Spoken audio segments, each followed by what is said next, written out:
je vous souhaite bonne journée. Je lis dans le livre de Marc, chapitre 4, les versets 35 à 41. Nous lisons au nom de Jésus. Ce même jour, sur le soir, Jésus leur dit, passons à l'autre bord. Après avoir renvoyé la foule, ils l'amenèrent dans la barque où il se trouvait. Il y avait aussi d'autres barques avec lui.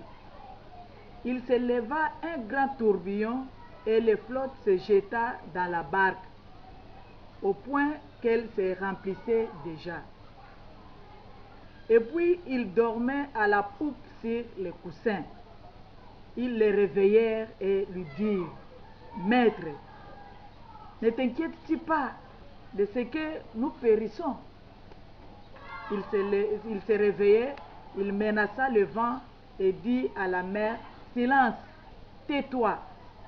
Et le vent cessa et il y eut un grand calme. Puis il leur dit, « Pourquoi avez-vous ainsi peur? Comment n'avez-vous point de foi ?» Ils furent saisis d'une grande frayeur et ils se dirent les uns aux autres, « Quel est donc celui-ci à qui obéissent même le vent et la mer? » Amen. Merci mes frères et sœurs de me suivre. Je voulais vous parler de la situation qui se passe dans le monde par rapport à la parole de Dieu. Le vent très violent s'est mis à souffler pendant que Jésus était en voyage. Les barques se jettent sur... La tempête se jette sur la barque. Et beaucoup d'eau entrait déjà dans la barque. Les disciples ont eu peur. Pourquoi ils ont eu peur? Parce qu'il y avait un vent violent qui frappait la barque. La Bible nous dit que Jésus était endormi. Ils le réveillèrent et lui dirent, « Maître, nous voulons périr. Et toi, tu ne t'inquiètes même pas de ce qui se passe. » Et Jésus, en se réveillant, il menace le vent et la mer. Le vent cessa et qu'il y ait un grand calme.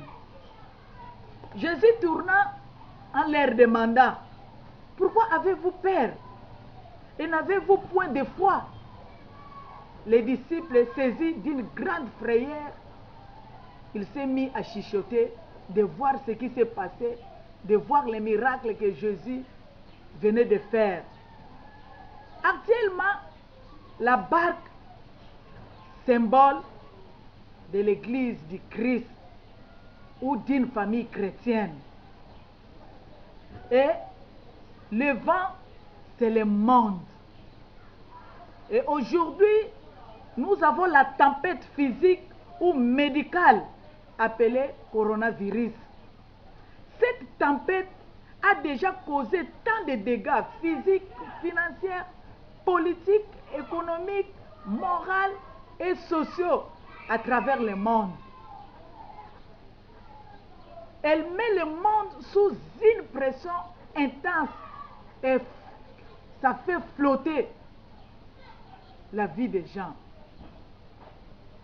N'oubliez pas que les événements pareils ne sont pas passés seulement actuellement. Même dans le passé, les événements pareils se sont passés. Et l'église de Jésus-Christ ainsi que ses enfants sont dans la peur. Les chrétiens aujourd'hui, comme les disciples dans d'autres fois, nous devons crier au Seigneur Jésus-Christ en disant, « Maître, nous sommes en danger. » Nous ne sommes pas seulement en danger du virus, mais nous sommes en danger de la mort.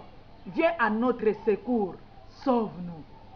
Le Seigneur viendra nous secourir, il viendra nous sauver. Il est le prince de paix. Notre secours, notre course il va les calmer. Et cette tempête, au nom de Covid-19, il va l'arrêter. Parce que nous avons crié à lui. Parce que c'est lui seul qui peut nous secourir.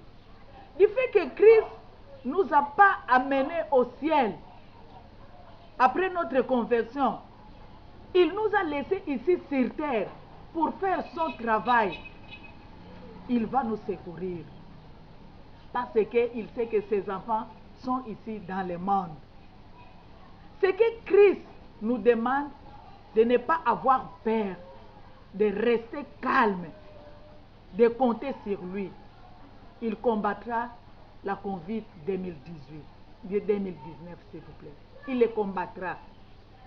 Pourquoi il les combattra? Parce que ses enfants sont ici sur terre. L'Éternel est le protecteur. L'Éternel est notre sécurité. Nous, ses enfants, nous sommes là en train de prier. Nous devons prier à tout moment.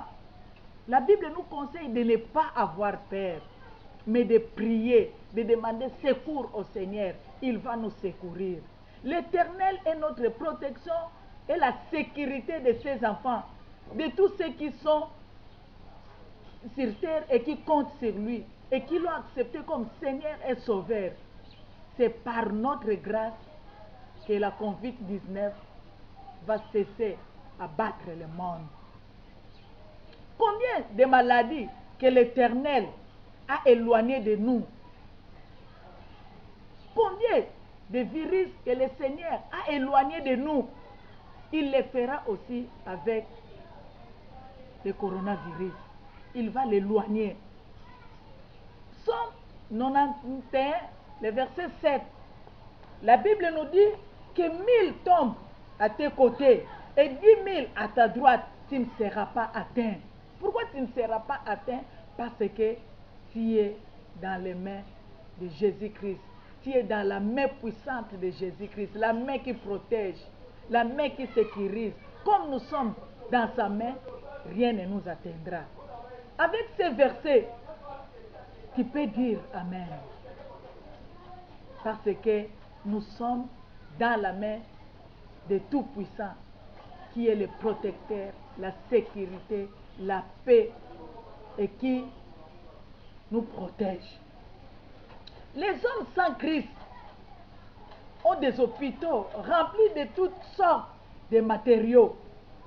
Mais nous, en Christ, nous avons un Dieu qui s'appelle Jéhovah Rapha, le médecin par excellence. C'est celui qui guérit. Il est notre sécurité, il est notre paix, il est notre assurance. Et nous, nous avons la foi. Il fera des miracles pour nous et à quiconque qui croit à son nom. Amen. Ça, nous devons dire Amen. Parce qu'il est là avec nous, il nous protège. Comme la tempête s'est opposée au voyage des disciples à mi-chemin, la tempête s'oppose toujours au progrès de nous en tant qu'enfants de Dieu. Toujours la tempête s'oppose à nos progrès. Mais l'intervention de Jésus-Christ qui veut nous apporter la paix, c'est l'intervention de Jésus-Christ qui apporte le calme dans toutes sortes de tempêtes. C'est Jésus seul qui peut apporter le calme dans toutes sortes de tempêtes. C'est très dangereux, mes frères et sœurs, d'être pris par une tempête sur la mer de la vie sans Jésus-Christ. Ça, c'est très dangereux.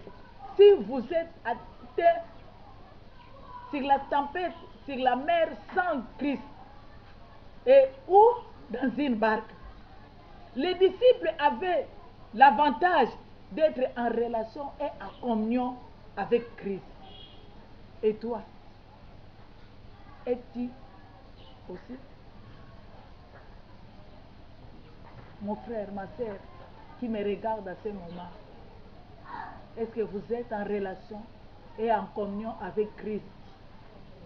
Parce que je voulais reprendre que c'était dangereux, très très dangereux, d'être saisi dans une barque par une tempête sans Christ. Très dangereux. Est-ce que vous êtes en relation et en communion avec Christ? Sinon, vous courez un grand danger. Si oui, que le Seigneur soit loué. Sinon, quand vous courez un grand danger, quelle est la solution? C'est de recevoir Christ maintenant. Et vous n'allez jamais couler dans les eaux du monde. Vous serez en sécurité. Il va vous protéger. Peut-être tu peux me dire que j'ai déjà vu un enfant de Dieu, un chrétien, qui était atteint du coronavirus et il est mort. Ça c'est vrai. Son temps est arrivé. Il se repose à la main du Christ, à côté de Christ, à la main droite de Jésus. La Bible nous dit errer les morts en Christ parce qu'il se repose. Et si toi tu étais atteint du coronavirus, est-ce que tu vas te reposer ou tu seras au tourment? C'est à toi de répondre. Mais pour ceux qui sont en Christ, que le Seigneur soit loué. Mais pour ceux qui n'ont pas encore reçu Christ dans leur vie comme leur Seigneur et Sauveur, sachez mon frère, ma soeur, que vous courez un grand danger. Recevez maintenant Christ et vous n'allez jamais couler dans les eaux du monde. Voilà le message que je vous ai apporté pendant la période de panique, pendant la période de crise, pendant la période où le coronavirus est en train de semer terreur dans le monde. Prions le Seigneur. Père, nous voici devant toi. Nous voici dans le monde où le virus est en train de tuer les gens. Nous avons besoin de toi, Seigneur.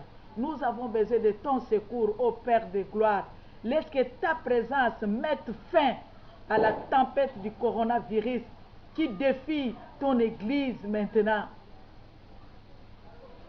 Les gens vivent dans la peur parce que le Covid-19 est en train de tuer les gens.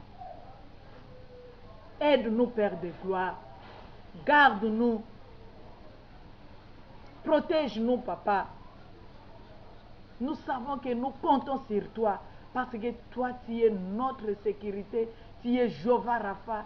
Tu es un Dieu merveilleux. Tu n'as pas fait les miracles dans le passé, même dans le présent. Tu continues à faire les miracles. Et le miracle est présent avec nous. Et nous le croyons et nous comptons sur toi. Au nom puissant de Jésus-Christ, nous avons ainsi prié. Amen. Que Dieu vous bénisse. Merci.